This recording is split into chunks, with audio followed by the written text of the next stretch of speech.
सुरुवात झाली एका ग्लासने, फक्त रविवारी मित्रांसोबत, मग दररोज लागायला लागली आणि आता तो म्हणतो माझं थांबतच नाही.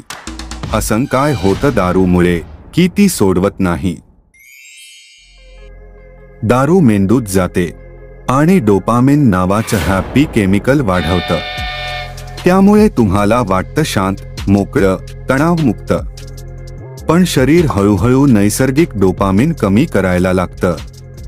आणि मग दारू नसेल तर वाटतं उदास, चिंतेत, रिकामं. त्यामुळे पुन्हा प्यायला सुरुवात होते आणि तोच सायकल चालू राहतो. दारू थोडं बरं वाटणं, वाईट जाणं, पुन्हा दारू. मेंदूचं बक्षीस देणारं सिस्टीम दारूने ताब्यात घेतलं जातं. पण साखळी तोडता येते योग्य मदतीनं. एक दिवस, एक निर्णय तुमचं आयुष्य बदलू शकतो. दारू ही क्षणिक दिलासा देते, पण आयुष्यभराचं दुःख सोडून जाते. तुमच्या घरच्यांच्या डोळ्यांतलं दुःख बघा. त्यांचं प्रेम, त्यांचा विश्वास परत मिळवणं तुमच्या हातात आहे.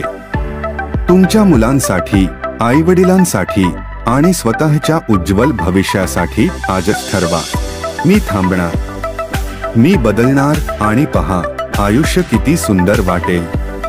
आज एक पाऊल, उद्या एक नवं आयुष्य.